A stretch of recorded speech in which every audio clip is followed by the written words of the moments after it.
तिमी त्यो डायलग चाहिँ बोल्न सक्छौ? अब सक्ने कुरा सक्छु। सक्छौ हैन? सक्छु। बोल्ने है त त्यो? बोल्छु। है? बोल्छु। म उताबाट आएँ, उताबाट आएर फेरि गएपछि फेरि आएँ हैन, आइसकेपछि के भयो त्यसपछि मलाई थाहा भएन। अनि फेरि आएँ, फेरि गइसकेपछि फेरि आएँ, अनि त्योबाट के भयो त्यो मलाई थाहा भएन। त्यो आँखा झिमिक झिमिक पारिराखेको थियो, त्यसपछि पनि थाहा भएन। ल यो डायलग फ्याक्ट भन त।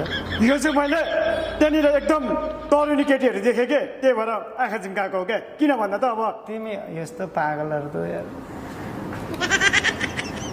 आफू चाहिँ पागल। मैले तिमीलाई चाहिँ त्यो एक्टिङ गर भने हो। तिमीलाई मैले के भने, तिमीले यो डायलग बोल भने कि मैले तिमीलाई। मलाई आउँदैन यस्तो कुरा, मलाई नसुनाउनुहोस् त्यस्तो। हैन यार यो मिडिया राम्रो बोल्दा पनि सही छैन रे, नराम्रो बोल्दा पनि सही छैन। के चाहिँ गर्नु पर्छ यार? नै मिडियामा सबै तिमी जस्तै दिमाग फुस्केको मात्रै आउँछ नि क्या यो भाइगलहरु के। म गर्दिनँ, केही पनि गर्दिनँ। एउटा मैले कसैको चोरेको छैन, कसैको खाइदिएको छैन। म चाहिँ किन नराम्रो हुनु कसैसँग? म चाहिँ एउटा कला देखाउँछु, एउटा प्रतिभा भएको मसँग कला भएको देखाउँछु भनेर आएको, तर म यसरी इग्नोर गर्नु त आएको। त्यही त तिमीसँग भएका कला अनि यसो देखाउ नि त। दिनेमा यस्तो इन्टरभ्यू झ्याउ लाग्ने राम्रो मान्छे यस्तै हो कि। राम्रो मान्छे के अरे नराम्रो मान्छे सही, राम्रो मान्छे गलत भन्छन्, यस्तै रहेछ। ठिक छ, तर एक दिन तपाईँको अगाडि म माथि पुगेर छाड्छु, हेर्नुहोस्। ठिकै छ, यसो गरौँ त। अब अन्तर्वार्ता नै गर्ने भए अलि राम्रोसँग गरौँ होइन? चित्त दुख्यो कि मेरो मन दुख्यो। कति गाडी भाडा लाएर आएको छु अन्तर्वार दिनको लागि, त मलाई थाहा छ नि त। कति गाडी भाडा त्यो 10 रुपियाँ त 15 रुपियाँ त होला। 10-15 रुपियाँको समय हो यो। के हो? 1000 कुरा गर्नुहोस्। 1000 का 10 रुपियाँ 5 रुपियाँ। ठिक छ, यसो गर नि त। तिम्रो अन्तर्वार्ता मैले कसरी लिँदै हुन्थ्यो जस्तो लाग्छ? मलाई चाहिँ होइन एकदमै राम्रो तरिकाले, एकदमै यो बहिनीको एकदमै कला रहेछ, एकदमै रूप रङदेखि लिएर अब अलिकति गरिबदेखि मान्छे रहेछ। सबै जे होस् तिम्रो सबै भनिदिनु पर्ने। ए ल ठिक छ।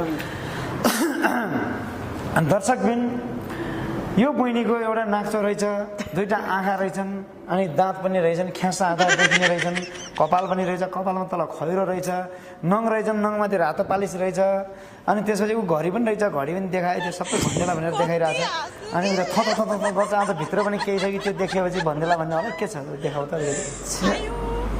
के भन्नुभएको? नै त्यो खल्छ त गर्छ नि त, अनि त्यहाँभित्र केही देखाउन भन्छ। ए जिब्रो छ, जिब्रो रहेछ, जिब्रोदेखि भित्र अनाडी पनि हुन्छ, त्यो मलाई थाहा छ। अनाडी छ हो, त्यो चाहिँ रहेछ, एकदमै राम्रो रहेछ उनको चाहिँ। हामी सबैका बिग्रेका हुन्छन्, हाम्रो चाहिँ अरू सबै बिग्रिएछन्, यिनको चाहिँ राम्रो रहेछ। यिनी एकदम राम्रै रहेछन्। अनि यिनको अरू तिम्रो के राम्रो छ? म पागल भयो कि म रुनु पर्ने ठाउँमा आफै हाँसिदिएँ क्या। यस्तो पनि अर्कालाई बिल्ला हानिदिने हो। अनि के भने त तिमीले अन्तर्वार्ता चाहिँ अलि राम्रो तरिकाले लिदेऊ भनिसकेपछि, मैले के चाहिँ गर्नु पर्दा वर्णन गरिदेऊ भनिसकेपछि मैले गरेँ नि त, गरेँ। तर यो नारी चाहिँ एकदमै आँट हिमात सासी रहेछ भन्नु। रुनु पर्ने ठाउँमा यति मजाले हाँसिदिएछ। आँखा चाहिँ नझिम्क्याउ सबै कुरा, त्यो आँखा व्यापारमा कस्तो कुरा गर्नुहुन्छ हो? राम्रोसँग इन्टरभ्यू लिइदिनु न, म पनि त भोलि गएर केही गर्छु कि। इन्टरभ्यू लिइदिने? हिजोको दिनमा मलाई आफन्तले त को भनेहरूलाई म भनेर देख्नुहुन्छ। हिजोको दिनमा मलाई आफन्तले 100 रुपियाँ नपत्याउनेलाई म 1000 रुपियाँ पत्याएर हिँड्नुपर्ने छ। त्यो भएको कारण चाहिँ हजुरसँग अलिकति राम्रोसँग चिनिन्छु कि भनेर चाहिँ म यहाँसम्म आएको हो। त्यो गर्नको लागि त तिमीले पैसा कमाउनु पर्यो नि, काम गर्नु पर्यो नि त। भोलि गएर 1000 रुपियाँ पत्ताउनलाई त मसँग मेहनत छ होइन। म धेरै दुःख सङ्घर्ष गरेर आएको मान्छे हो। तर अरूको ठाउँमा मैले काम गरे पनि दुःख के गर्यो, सङ्घर्ष के गर्यो? मैले अर्काको होटलमा भाडा माझिन कि, अर्काको घरमा गएर दुःख सङ्घर्ष गरिनँ कि, भोकै बसिनँ कि। तर जति म भोकै बसे पनि, तर म दुनियाँको सामु चाहिँ खाए जस्तै गरेर आहा भएर हिँडेको मान्छे हो। मै हो। मैले अहिलेसम्म कसैको गाली बचन मैले यति सहेको छु होइन। भनेपछि भोकै बसेर उठी आउकियो जिन्दगीमा। यस्तो कुरा नगर्नुहोस्, मलाई मन दुख्छ।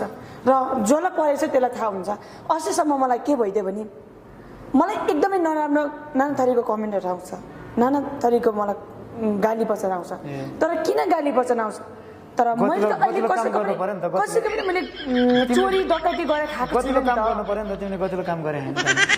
मैले के गर्नुपर्छ अब? मैले 30मा गतिलो काम गर्नुको लागि के मैले थोरै न त्यो अमृत लगाएर मैले मालिस गरिदिनु पर्यो? के अरे त्यो हाम्रो सर, के अरे हाम्रो उसको प्रकाश तामाङ के अरे होइन प्रकाश तामाङसँग बिहा गर्छु भनेर त्यसको बुढी बन्छु भनेर के भनेको थियो मेरो लाइफ हो मेरो जिन्दगी हो मेरो खुसीको मेरो खुसी हो भाइरललाई जे पाए त्यही बोल्दिने भाइरलको कुरा होइन मन मिल्नेदेखि उमेर जात भात एउटा केही पनि हेरिँदैन बुझ्नुभयो नि मन कहाँबाट कहाँ मिल्छ मैले एउटा गरिब दुखी मान्छेलाई साथ सपोर्ट दिन्छु भनेर हिँडेको मान्छे हो साथ सपोर्ट दिन्छु भनेर ल यति कुरा भन मन कहाँ हुन्छ पहिला मन यहाँ मेरो मुटुमा हुन्छ अनि यो त्यसरी मेरो यो आँखाले देख्छु प्रकाश तामाङको मन कहाँ हुन्छ प्रकाश तामाङको मन आफ्नो मनमै हुन्छ नि तर किन भन्ने त कहाँनिर हुन्छ क्या त्यसको मन कहाँनिर हुन्छ नि कहाँनिर तिम्रो मन कहाँ छ भने अरे मेरो मुटुमा छ तिम्रो मुटुमा छ कसरी मिल्यो त किन मिल्दैन मुटु मुटु एक भएर चाहिँ अघि बढ्ने हो एक हुनलाई त त्यो त पुरा पिगाल्नु पर्यो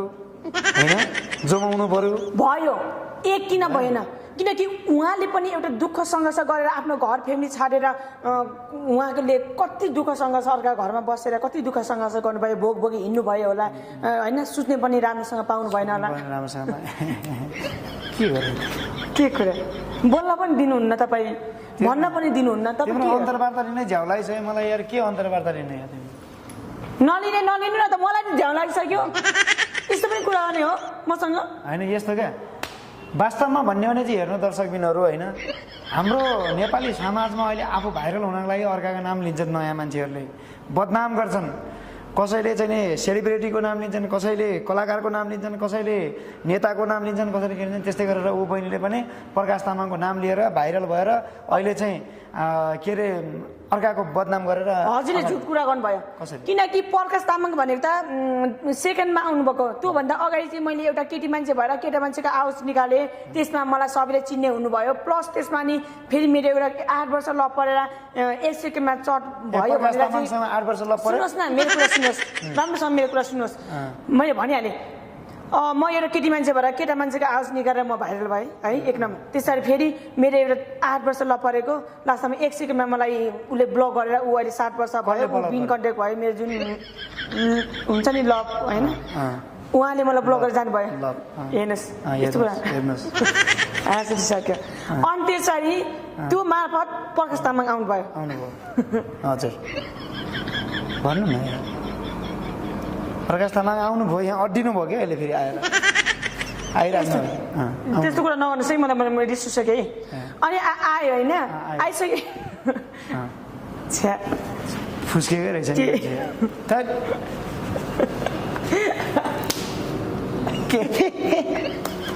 यो पनि मेरो कला हो रिसको जोकमा हाँस्नु धेरै कला हो यो पनि मेरो कला तर यसरी चाहिँ नभन्नुहोस् है प्रकाश तामाङको नाम लिएर चाहिँ भाइरल भयो भने चाहिँ त्यस्तो नभन्नुहोस् है मेरो केटी मान्छे मैले अहिले जहाँ पनि प्रकाश तामाङसँग बिहा गर्छु भन्ने कहाँसम्मको बेइज्जती आइमाई हो क्या मैले बिहे गर्छु नि भनेर हिँडेको नि गरिब दुखी मान्छे साथ सपोर्ट दिएर हिँड्छु भनेको छु गरिब दुखीलाई साथ सपोर्ट दिने भने त फरक तरिकाले हुन्छ साथ सपोर्ट एउटा गरिब दुखी मान्छेले मैले साथ सपोर्ट दिएर हिँड्छु भनेको मैले उहाँको नाम लिएर चाहिँ मैले के चाहिँ पाएको छु मैले 1 कप चिया पनि पाएको छुइनँ नि त है त्यस्तो कुरा नगर्नुहोस् म तिमीलाई कफी नै खुवाउँछु ल चाहिँदैन मलाई कसैले खानु छैन कसैले मलाई एउटा कफी दियो भने खाऊ भने अरू त मैले तिमीलाई मेरो घरमा बन्ने कफी खाऊ तर त्यस्तो अनेक त नराम्रो नसोचिदिनु होला म एउटा अहिले मैले अवसर पाएको पनि मैले एउटा केटी मान्छे भएर केटा मान्छेको आवाज निकालेर चाहिँ म कमेडी गर्नको लागि चाहिँ मैले म सबदेखि लिएर हरेक ठाउँमा स्ट्यान्डमा मैले यो केटा मान्छेको आवाज निकालेर चाहिँ म अवसर पाएको छु धेरै ठाउँमा छ नि यहाँ म सबमा छैन कि सिरियलतिर छैन कि म्युजिक भिडियोतिर छैन कि सर्ट मुभीतिर छैन कि जे पनि छ हामी यहाँ धेरै कुरा गर्दैनौँ किन कुरा गर्नेहरू यहाँ अब फुस्किएका मान्छेहरू मात्रै भेटिन्छन् जिन्दगीमा पागलहरू मात्रै भेटिन्छन् राम्रा मान्छेहरू भेटिँदैनन् होइन राम्रा मान्छे भेटिने भएपछि पो अब कुरा गरौँ यसो गरौँ भन्ने हुन्थ्यो यस्ता फुस्किएकाहरूसँग के कुरा आफै फुस्किएका धन्यवाद छुट्यौँ छुट्दिनँ म त्यो त म हात मिलाउनु अब चाहिँ मसँग बस्ने हो र सरी माफ गर्नु होला मसँग हात कसैले बस्नु भन्दैमा म बस्ने खालको मान्छे पनि होइन कसैको मैले खाएर हिँडेको पनि छैन कसैको लगाएर हिँडेको पनि छैन जे छ आफ्नो दुःख छ आफूसँगै छ होइन कसैले मलाई 1 कप चिया दियो भने म मख परेर हिँड्ने मान्छे पनि होइन जसले मलाई अनेकथा नराम्रो सोचे पनि मलाई केही छैन मैले कसैको चोरेको छुइनँ कसैलाई फसाएको छुइनँ म आफ्नो कला छ त्यही देखाएर हिँडेको छु तर अनेकथा नराम्रो गाली बचान एकदमै कमेन्टहरू चाहिँ नराम्रो नगरिदिनु होला दुःख कसैलाई दिएको छुइनँ मैले आफ्नो सङ्घर्ष गरेर खाएको छु मैले गर्ने बेलामा नचाहिने मैले के गरेको छु र कमेन्ट नराम्रो गरिदिनु होला के प्रकाश तामाङको नाम लिएर चाहिँ के मैले के एक कप चिया पाएँ किन लिएको त नि त्यो एक कप चियाको लागि नाम लिएको त के गरेँ त मैले ए लज्जा त्यसो ए हावा रुजा लु कता मान्छे स्वागत अब यसरी गरौँ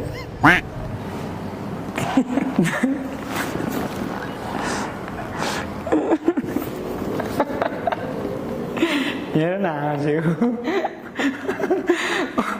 ओके दर्शक पनि तपाईँहरूलाई चाहिँ नि जस्ट एउटा होइन मैले कमेडी हँसाउन खोजेर मैले उसलाई यस्तो के होइन खासमा उसलाई चाहिँ प्र्याङ्क गर्न खोजेर प्रयास गरेको तर सकेन क्या किनकि ऊ आफैमा पनि उसले आफै पनि भनिराखेको छ नि म पिडामा पनि हाँस्न सक्ने मान्छे हो भनेर त्यो भएको कारणले गर्दाखेरि यस्तो मान्छेलाई प्र्याङ्क गर्न गाह्रै हुन्छ मैले प्र्याङ्क गर्न एकदम प्रयास गरिराखेको थिएँ सकिनँ तर जे होस् होइन ठिक छ उसले चाहिँ एउटा छोरी मान्छे भएर एकदमै एउटा सङ्घर्ष गरेर हिँडिरहेको छ दुःख कष्ट होइन उसको पनि आफ्नो एउटा पर्सनल लाइफ होला कुन तरिकाले कसरी जाने अहिले चाहिँ विशेष गरी के छ भने बजारमा एउटा भाइरल सिस्टमले गर्दाखेरि मान्छेलाई कहाँदेखि कहाँ पुर्याइराखेको छ कसले के गर्ने कतिपय मान्छेहरूले आफू भाइरल हुनका नामबाट चाहिँ नि पुलबाट हामफालेर उनीहरूले ज्यान गुमाएका छन् कतिपयले चाहिँ खोला तरेर देखाउँछु भनेर आफ्नो ज्यान गुमाएका छन् भने कतिपयले नराम्रो हरकत गरेर ज्यान गुमाएका छन् कतिपयले चाहिँ आफ्नै दिदीबहिनीसँग नाङ्गा तस्बिरहरू बनाएर भिडियोहरू बनाएर त्यसरी गरिरहेका छन् भने अब उहाँले त त्यस्तो खासै ठुलो अपराध गरेको जस्तो म देख्दिनँ एउटा सायद ल ठिक छ उहाँले प्रकाश तामाङसँग मैले बिहा गर्न सक्छु भनेको कारण पनि उसले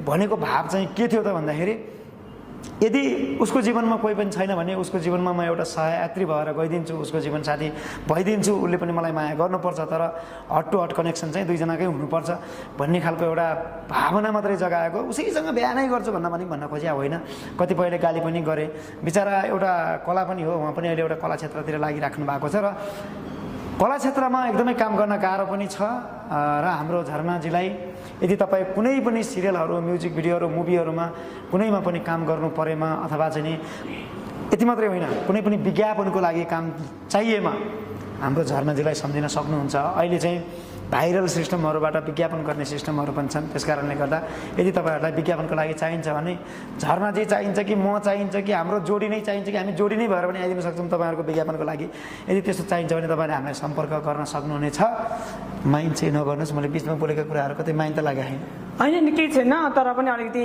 यस्तो हो अब मैले प्रकाश तामाङको कुराले उठाएर प्रकाश तामाङ गरेपछि मलाई बमेटाउनु खोज्छ किनकि मैले प्रकाश तामाङको नाम लिएर त मैले एउटा चिया कपी पनि त पाएको छुइनँ नि त होइन मैले त उहाँलाई त एउटा गरिब दुखी मान्छे हो म जस्तै मैले जस्तो दुःख सङ्घर्ष गरेको त्यस्तै उहाँले पनि भोग्नु भयो उहाँको र मेरो कथा चाहिँ एकदम टच भयो त्यो भएको कारण चाहिँ हामीले चाहिँ एउटा मैले चाहिँ एउटा नाम लिएको थिएँ तर मैले उहाँसँग बिहे गरेर उहाँसँग जिन्दगी कटाउँछु उहाँको के अरे बिहे गर्छु अनि एक हप्ता जति युज गरेर म सम्पत्ति उहाँको लिन्छु भनेर चाहिँ म त्यो तरिकाले चाहिँ हिँडेको थिइनँ र मैले उहाँलाई मैले भेटेँ भने पनि मैले खानु मैले नखाए पनि उहाँलाई मैले सपोर्ट गर्छु भनेर मैले हिँडी पनि राखेको छु र म गर्छु पनि ओके धेरै धेरै धन्यवाद साथीहरू तपाईँहरूलाई भिडियो कस्तो लाग्यो जस्तो लाग्यो त्यस्तै कमेन्ट्स गर्नु होला र साथसाथै तपाईँहरूलाई चाहिँ नि आफ्ना बाइक स्कुटरहरू गाडीहरू सट्टापट्टा गर्नुपर्ने छ अथवा बिक्री गर्नुपर्ने छ अथवा तपाईँहरूले हामीबाट चाहिँ नि भएका गाडी बाइकहरू चाहिँ लिन चाहनुहुन्छ भने सम्पर्क गर्न सक्नुहुन्छ जसका लागि हामीले डिस्क्रिप्सनमा नम्बर राखिदिसकेका छौँ र साथसाथै मैले अघि पनि भनिसकेँ यदि तपाईँहरूलाई कुनै प्रचार प्रसारका माध्यमहरू अथवा चाहिँ नि कुनै पनि तपाईँका भनौँ न म्युजिक भिडियो सिरियलहरू मुभीहरू कतैमा काम गर्नु पऱ्यो भने हाम्रो झरनाजीलाई पनि सम्झिन सक्नुहुन्छ उहाँ पनि एउटा कलाकार हो कलाकारलाई काठमाडौँमा जिउन एकदम गाह्रो छ त्यति भने जस्तो सजिलो छैन उहाँले पनि एउटा सपना एउटा होप बोकेर आउनु भएको छ त्यस कारणले गर्दाखेरि चाहिँ नि तपाईँहरूले उहाँलाई पनि सम्पर्क गर्न सक्नुहुनेछ अथवा तपाईँले हामीलाई हाम्रो मार्फतबाट पनि सम्पर्क गर्न तपाईँको नम्बर छोड्न मिल्छ कि मिल्दैन यहाँ एकदमै मिल्छ भने भनिदिनु होला 9818907665 ओके तपाईँहरूले डाइरेक्ट उहाँलाई कल गर्न चाहनुहुन्छ भने गर्नुहोला र अथवा हामीले हाम्रो कन्ट्याक्टबाट पनि कन्ट्याक्ट गर्न चाहनुहुन्छ भने डिस्क्रिप्सनमा नम्बर मैले राखिदिएकै छु अनि फेरि उहाँले नम्बर दिएको छ छोरी मान्छे हो